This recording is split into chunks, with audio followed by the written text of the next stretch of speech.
All right, you guys, reflections, I will warn you, are considerably more difficult than translations.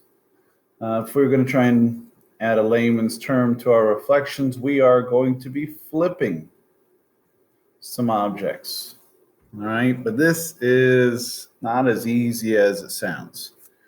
The problem I would give you in my classroom that nobody gets correct is trying to take a simple object like this letter E and reflecting it over this, which is called a line of reflection. If you think it's that easy, I highly recommend pausing the video now and trying to manually flip that letter over that line. Give it a shot if you want.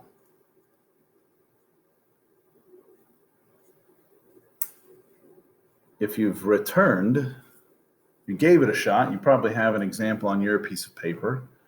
You probably drew some interesting stuff. But trying to understand, a reflection is about points, finding out exactly how far they are from the line of reflection perpendicularly. So that's an estimation of the perpendicular distance to the line of reflection. And I would want my point to end up the same distance on the other side of the line of reflection. If I tried to move this point, it would reflect approximately over here. If I did it, I could probably do one more point and I'd have a pretty good idea of what my letter E would look like. The correct reflection would have been something close to this. And again, if I move that line, make it a vertical line, you can see the symmetrical reflection a little bit better this time. Most people, if I ask them to give it a shot, aren't going to draw this as the reflection. All right. So let's maybe look at a slightly easier example. If we're on a coordinate plane, let's say we look at the point 5, 1. If we wanted to reflect that over the x-axis, try and remember the x-axis is the horizontal one, the y-axis is the vertical one. Where would the image of A end up? Well, you would hopefully see that the point A is 1 unit from the x-axis. So if we wanted to reflect it, it would end up 1 unit on the other side of the x-axis. The image of A, or A prime, would be at 5, -1. So also realize the only thing that changed was the sign on the y value. So we can actually write a rule. The notation for describing reflections is we would use a pretty big lowercase r.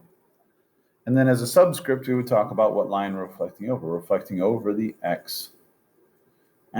Realize if we're doing that, the only thing that's going to change on a point is the sign on the y value.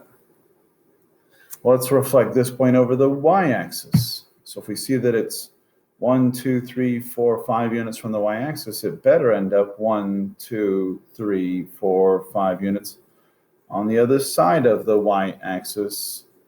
Since we moved A prime, this is now A double prime. The coordinates at that point would be -5, -1.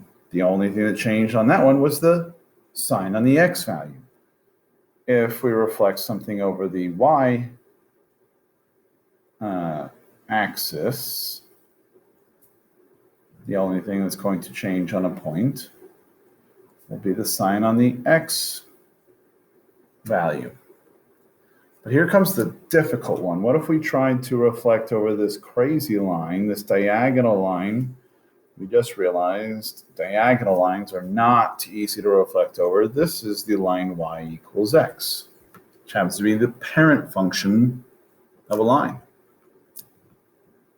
for reflecting over the line y equals x, this is much more difficult.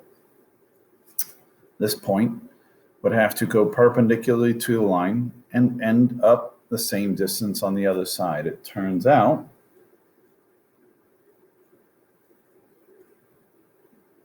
that A triple prime would end up here.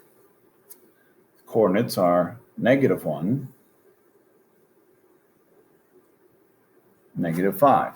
Well, let's see what happened. It was at -5, -1. Now it's at -1, -5. The only thing that happened is the x and the y value switch. These will be the major lines of reflection. You will be asked to address some of these issues as well as looking at lines of symmetry.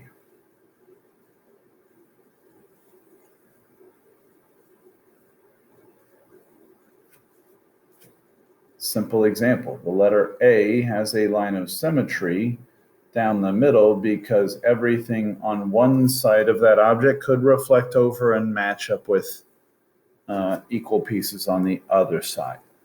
All right. But these are some of the basics of reflections. We'll talk about more in class. Hope that made a bit of sense.